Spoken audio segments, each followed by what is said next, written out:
crown is no longer on King Charles's head. In a move that hasn't happened in almost a century, King Charles III has reportedly stepped down, voluntarily, due to his worsening battle with cancer. And the world? It's reeling. This isn't just a royal update. It's a once-in-a-lifetime royal shockwave. From whispers behind palace walls to rumors of a secret meeting with Prince Harry, nothing about this transition is ordinary. The monarchy has just been shaken to its core, and what comes next could change it forever. Let's dive deep into this stunning abdication, the rise of King William V, and what this means for the future of the royal family.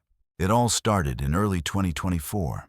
After undergoing treatment for an enlarged prostate, doctors discovered something far more serious, an undisclosed form of cancer. At 76, Charles didn't disappear from public life. Quite the opposite. He returned in April 2024, determined to stay visible and active, even while undergoing treatment. Throughout 2024 and into 2025, the king maintained a grueling schedule. Visits to Australia, Samoa, and Northern Ireland, hosting foreign leaders and planning more state affairs. But behind the scenes, things weren't as smooth as the palace projected. His frailty became more noticeable, and close aides started expressing concern. Yet, the official narrative was simple. Charles was fine. Just a minor bump in the road. But that wasn't the whole story. On March 27, 2025, Charles was quietly hospitalized after experiencing side effects from his cancer treatment. He had to cancel a series of public engagements in Birmingham, something that rarely happened. Buckingham Palace tried to downplay it, calling it routine. But insiders knew this was more than a hiccup. By early April, posts began circulating on social media. Claims that Charles was being pressured to step down because his health was worse than we've been told. Royal commentators picked up the scent. Newsweek suggested that Charles should start delegating duties. Even Marie Claire reported that Queen Camilla, the one person Charles listens to, was urging him to slow down. And for a man who famously skipped lunch most of his life, a recent change to include half an avocado in his diet was telling. His routine had been forced to shift. The message was clear. The king was wearing down fast. Then came the bombshell. In a decision that stunned the UK and beyond, Charles III voluntarily abdicated the throne. The last time something like this happened was in 1936, when Edward VIII stepped down to marry a twice-divorced American socialite, Wallis Simpson. That was scandal. This question mark, this was sacrifice. According to the Regency Act of 1937, a monarch can appoint a regent if they're incapacitated. But Charles went further. He didn't ask for temporary relief. He handed over the crown completely, a choice that speaks volumes about both his physical condition and his desire to protect the institution. And just like that, the monarchy took a sharp turn into uncharted territory. At 42, Prince William was next in line.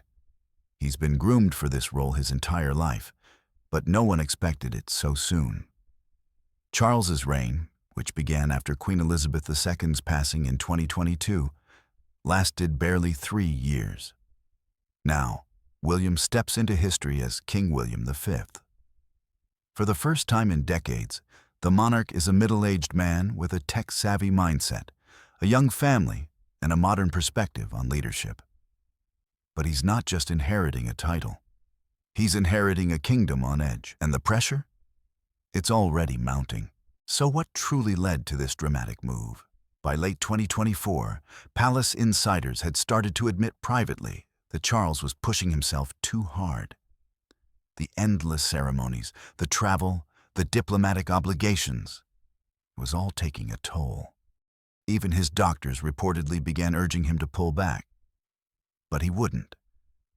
Royal biographer Ingrid Seward told Newsweek that Charles thrives on being busy. But his cancer had fundamentally changed him. Behind his public smiles were long nights, physical weakness, and the weight of a nation on his shoulders. Ultimately, it wasn't just his health that broke the illusion. It was the growing realization that continuing would risk not just his life, but the stability of the monarchy. Charles's abdication stunned the public, but it wasn't entirely met with criticism. The king's openness about his cancer had resonated with millions. Cancer Research UK even reported a 42% spike in web traffic after Charles made his diagnosis public. Macmillan Cancer Support noted that 3 million people in the UK live with cancer. Charles's vulnerability made him relatable. Still, not everyone saw abdication as noble. Some believed he should have fought on. Others praised the decision as a graceful, courageous act that allowed a younger monarch to take the reins. And across the Commonwealth, eyes were fixed on the UK. Would this bold handover signal more instability to come?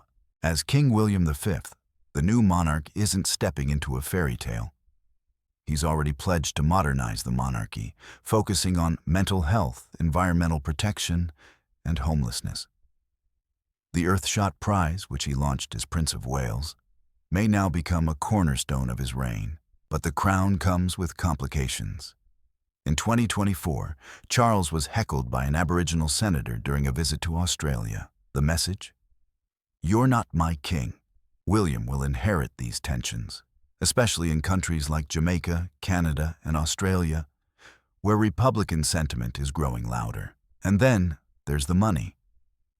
The sovereign grant, how the royals are funded, is set to rise from £86.3 million to £132 million due to offshore wind profits.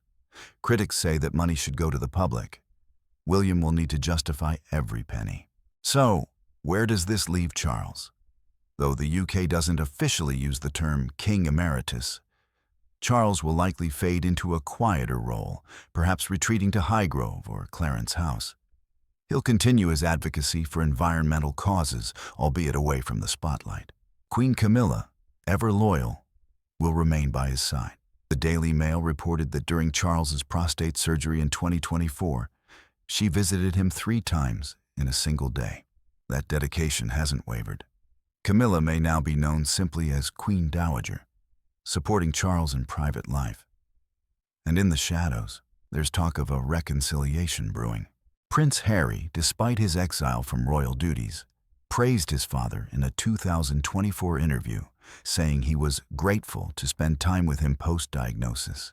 Insiders whisper that just before the abdication, a private meeting between Charles and Harry may have taken place.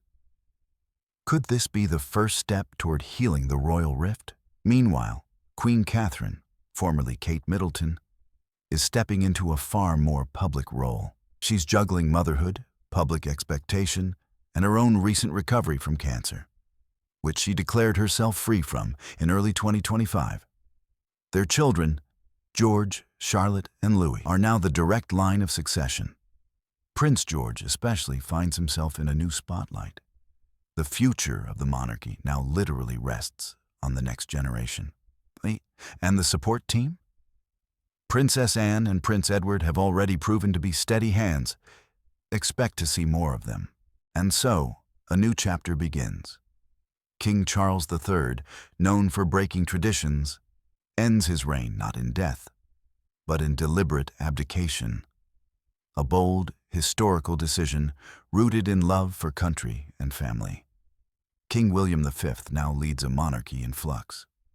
He's younger, more modern, and under more scrutiny than ever. Can he unite the family, rebuild trust, and modernize the monarchy in time? And what about the whispers of a secret Charles-Harry meeting? Could that be the key to ending years of royal tension? One thing's for sure. The story isn't over. The monarchy isn't just surviving, it's transforming before our eyes. And as the cameras turn to the palace balcony, as King William and Queen Catherine wave to a crowd that's both hopeful and unsure, one thing becomes clear. The crown may be passed, but the drama is just getting started.